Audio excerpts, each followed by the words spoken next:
और आप ये समझ सकते हैं वे सब हमारे पीछे पड़े क्यों। पहले तो उन्होंने ये कहा कि भगवान की कथा को इतनी गहराई से कहो, इतनी गहराई से कहो कि लोगों की समझ में आ जाए, लोगों की समझ में आ जाए। अब मैंने कथा को जब गहराई से कहा, लोगों की समझ में आ गया। जब लोगों की समझ में आया तो यहां तक आपत्ति आई। अब देखिए बहुत बड़ी बात ये होती है, पहले आदमी कहता है कि हम आपको देखना चाहते हैं, और जब कुछ समझ में आ जाए तो कभी कभी भाषा बदल जाती है, बोले हम तुम्हें देख लेंगे। अब मेरे ऊपर जो आपत्ति आई है, आपत्ति खैर नहीं कहेंगे, हम उसे डरते नहीं है कभी, क्योंकि मैं शाक्यवंशी भगवान गौतम बुद्ध का, जिन्होंने पूरे संसार में एशिया ऑफ लाइट भी कहे गए हैं, मैं उसी वंश में जन्मा हूं।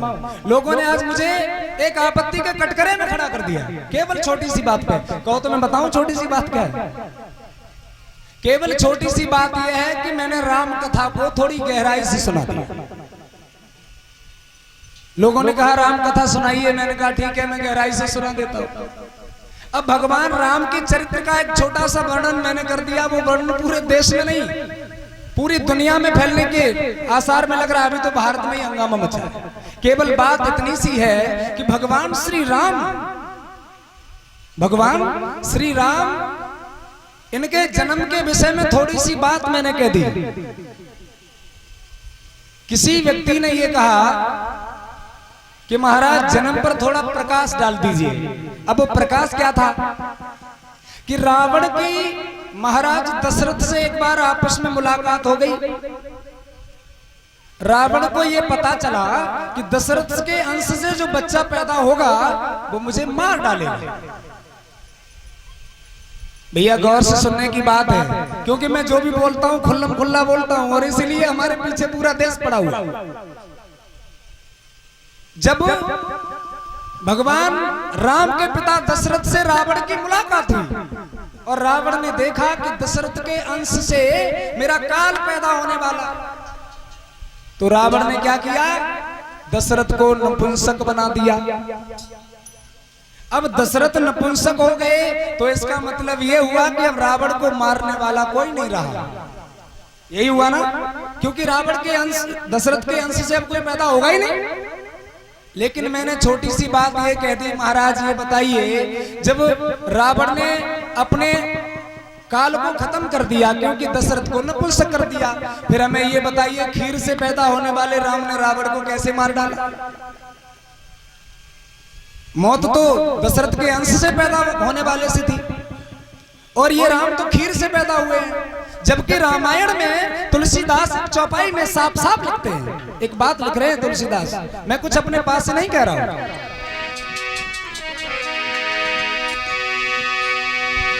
कि हंसी बोले रघुवंश कुमार। तुलसीदास लिख रहे हैं, लोग अंगुली मेरे ऊपर उठा रहे हैं। हंसी बोले रघुवंश कुमारा, विधि कर लिखी को मैं तन्हारा।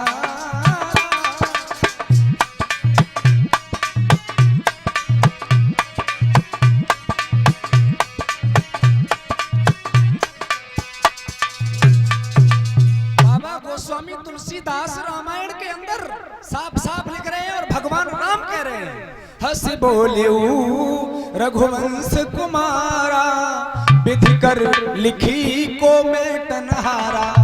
राम स्वयं कह रहे हैं कि विधाता की लिखी कोई मिट नहीं सकता। तो मैंने क्या गलत कह दिया, जब विधाता ने लिखा था कि दशरथ के अंश से राम पैदा होगा वो मुझे मारेगा, लेकिन खीर से पैदा होने वाले ने कैसे मार डाला। अब भैया मैं कुछ गलत कह रहा हूं क्या? मैं केवल रामायण पे सवाल, लोग मेरे पीछे पड़ गए, बोले तुमने राम को ये क्या बोल दिया, ये तो रामायण भी नहीं कह रही है। मैंने कहा कि राम एक रामायण के काल्पनिक पात्र हैं। क्यों? क्योंकि राम का जन्म 8 लाख वर्ष पहले हुआ। 8 लाख वर्ष पहले भगवान श्री राम का जन्म हुआ, लेकिन रामायण को लिखे हुए केवल 450 साल हुए। आप बताइए 8 लाख वर्ष पुरानी पास्ट काल की घटना को और 450 साल पहले लिखा जा रहा है। कितना सच हो सकता है? वो भी एक बात मैंने और कह दी, पाषाण काल युग 12,000 वर्ष पहले था विज्ञान के हिसाब से, इतिहास के हिसाब से। और 12,000 वर्ष पहले आदमी कपड़े लत्ते पहनना जानता नहीं था। 12,000 वर्ष पहले मनुष्य पेड़ पौधों पे रहता था, पत्थरों से शिकार करता था। मैंने क्या गलत कह दिया कि भगवान श्री राम के पास ये सुंदर सुंदर आभूषण कहां से आ गए? मैंने क्या गलत कह दिया? लेकिन लोग हमारे पीछे पड़ गए, बोले तुम क्या कह रहे हो, तुम्हारी औकात क्या है, हम तुम्हें जेल के अंदर भिजवा के रखेंगे। जिनको भी शक हो वो यूट्यूब पे देख सकता है।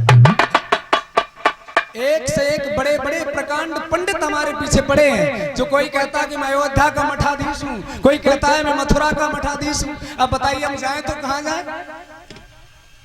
सच कहने से इतनी बड़ी आपत्ति, अगर मैं झूठ बोलता तो आपत्ति आनी चाहिए। मैंने कहा भगवान श्री राम मर्यादा पुरुषोत्तम है, मैं इसमें शक नहीं करता। लेकिन आप बताइए किसी बेईमान आदमी को मर्यादा पुरुषोत्तम कह दो तो क्या ये अच्छी बात है? लोगों ने कहा कि बेईमान कैसे थे? मैंने कहा एक बात बताइए, भगवान श्री राम जब गंगा को पार कर रहे थे, केवट ने कहा, केवट से सीता मैया ने क्या किया, एक मुंदरी को उतार के दिया। मणे मुंदरी मन मुदित उतारी और सिय पियहि की जान नहारी। सीता ने मुंदरी को उतार के दिया और केवट बोला मुझे अभी नहीं, मत दीजिए, अभी मुझे नहीं चाहिए। फिर की बार नाथ जो देवा सो प्रसाद सिर धर में लेबा।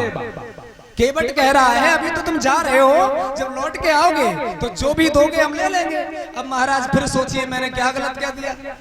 मैंने केवल इतना कह दिया कि आज तक राम ने केवट की उतराई नहीं दी, उस बेईमान आदमी को मैं कैसे कह दूं मर्यादा पुरुषोत्तम?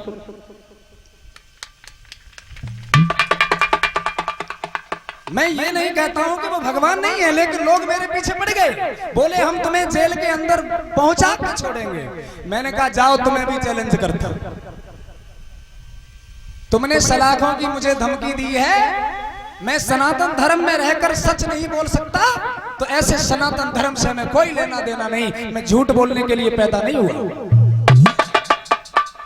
मैंने अपनी जिंदगी की कम से कम 30 साल खराब कर दिए केवल झूठ बोलने। मैंने 15 साल भागवत करते करते, झूठ बोलते बोलते राम खीर से पैदा हो गए, हनुमान जी अंजनी के कान से पैदा हो गए, मकरध्वज मछली से पैदा हो गए, 5 पांडव देवताओं से पैदा हो गए, खैर परशुराम भी खीर से पैदा हो गए। इतना झूठ बोलते बोलते 15 साल खराब कर दिए। मैंने कह दिया, एक गाना गा दिया कि चुम्मा ले गए और तुम्हारो नंदलाल हमारे गोरे गालन को। ये लोकगीत है, पहले से चल रहा है। लोगों ने उस पर ऑब्जेक्शन लिया, बोले कन्हैया को कैसा कह रहे हो? और स्वामी आधार चैतन्य जी क्या कह रहे हैं सुना है? स्वामी आधार चैतन्य जी कह रहे हैं एक तालाब के अंदर लड़कियां नहा रही थी और वहां पर नहाते समय उन्होंने भगवान कन्हैया का ध्यान किया। भगवान कन्हैया पीछे से आ गए, लड़कियां नंगी नहा रही थी और भगवान कन्हैया पीछे से आकर के उनके निवस्त्र बदन को मलने लगे, मालिश करने लगे, लेकिन उन पर कोई ऑब्जेक्शन नहीं। उन्होंने इतना कुछ बोल दिया, कोई ऑब्जेक्शन नहीं, और मैंने थोड़ा सा बोल दिया तो लोग पीछे पड़ गए। अब समझ में नहीं आता है हम करें तो क्या करें? इस संसार में रहने में एक ही जगह पर 4 अत्याचारी हैं और सजा एक को मिल रही है। चंदन दीवाना कहता है क्या फर्क है अम्मा तुम्मा, तुम्हारे 3 बाप 1 अम्मा और हमारे 1 बाप 3 अम्मा, उस पर कोई ऑब्जेक्शन नहीं। सुबोध साक्षी कहता है कि मैं काऊ से ना डरूंगो, तेरी चोली में रंग भरूंगो, किन किन पे डरवाए के आई और तो को देख के राधा और तबीयत मेरी आई। बाप कोई ऑब्जेक्शन नहीं, लेकिन ऑब्जेक्शन है तो केवल मनोज ब्लास्टर पे है। ऑब्जेक्शन है तो केवल मेरे ऊपर है कि तुमने कैसे बोल दिया। जाइए, मैं चैलेंज करता हूं, जो कुछ भी कर पाए मैं कभी गलत नहीं बोलता हूं। मैं रामायण की बातों पर अगर चर्चा की जाए, बहस की जाए, तो मैंने रामायण की बात कही है, अपने घर से कोई बात नहीं कही है। मैं उन लोगों को इस पब्लिक के माध्यम से, इस चैनल के माध्यम से बता देना चाहता हूं, झूठ बोलने का अगर किसी को शौक है तो झूठ बोले, लेकिन मैं केवल वो बात कहना पसंद करता हूं जिस बात को विज्ञान भी माने, जिस बात के 100% प्रमाण हो। कितने कितने अब देखिए, एक तो बहुत बड़ी घटना मेरे साथ हो गई।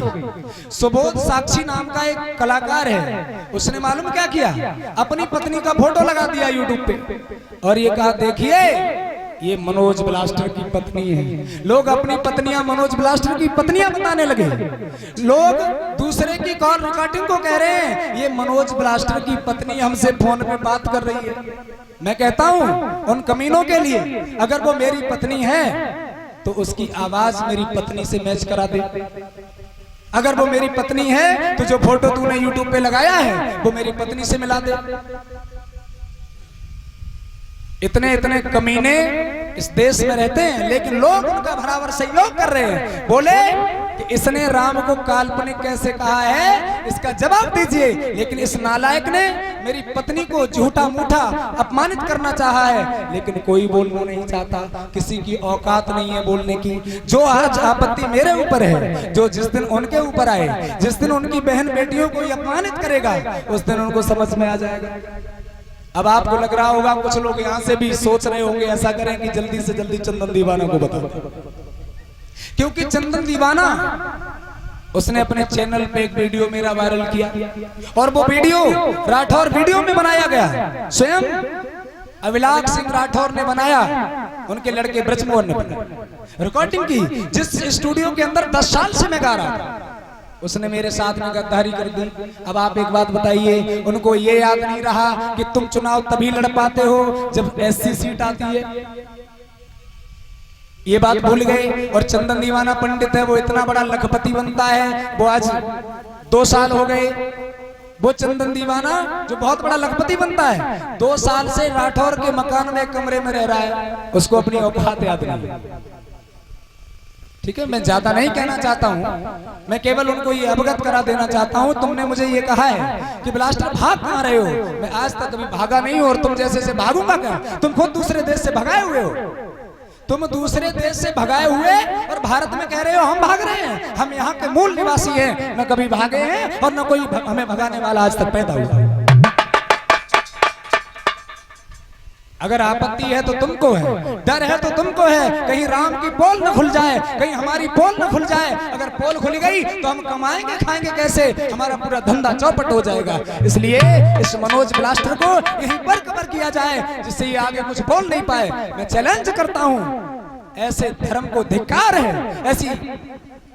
अब हम ज्यादा कुछ नहीं कहना चाहते हैं, लेकिन इतना जरूर कहेंगे, जो दुख है हमारे ऊपर नहीं है, ये हर व्यक्ति के ऊपर है। जब से इस भारत में मनुवादियों का आक्रमण हुआ, ये एक आक्रमण है। जब पत्रा में जब किसी का नामकरण संस्कार होता है तो पंडित जी को बुलाइए, कोई विवाह होता है तो पंडित जी को बुलाइए और पंडित जी को दक्षिणा दीजिए। और दक्षिणा में जब मंत्र बोला जाता है तो मालूम है किन के नाम से ये ठगते हैं? जम्बू दीपम भरतखंडम आर्यावर्तांतर्गत देशे बुद्धावतारे कलियुगे प्रथम चंडे। संकल्प लेते हैं तो भगवान बुद्ध को ही याद करते हैं। बुद्धावतारे कलियुगे प्रथम चंडे, मासा नाम मासे अमुक मासे अमुक नाम ने अमुक। भगवान बुद्ध के नाम से लूटने वालों, और आज तुम हमें चैलेंज करते हो, जाइए मैं तुम्हें ललकार रहा हूं। ऐसी धरती पर ऐसे वंश में मैंने जन्म लिया है, पूरा संसार इस वंश को सम्मान देता है। स्वयं प्रधानमंत्री भी जिसका सम्मान करते हैं, राष्ट्रपति के दरबार में भी जिन भगवान गौतम बुद्ध की मूर्ति लगी हुई है, कोई इस बात को नकार नहीं सकता। कोई बात नहीं, मैं अपनी वाणी को विराम देने से पहले 2 शब्द भगवान के चरणों में समर्पित होते हुए और विराम देता हूं।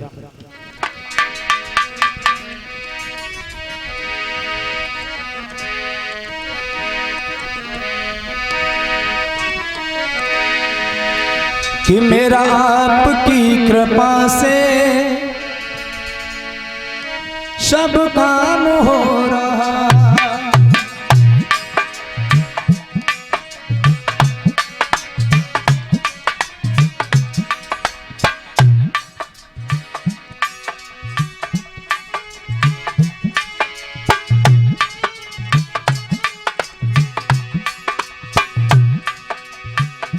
हे भगवान। और सच यही है कि कुछ लोग कहते हैं कि ठोकर लगने के बाद अकल आती है। इस ठोकर लगने के बाद आज अकल आई। ये अकल आज से 15 साल पहले आ गई होती तो शायद ये मौका मुझे नहीं मिलता कि समाज में इस तरह से मुझे जलील किया जाता।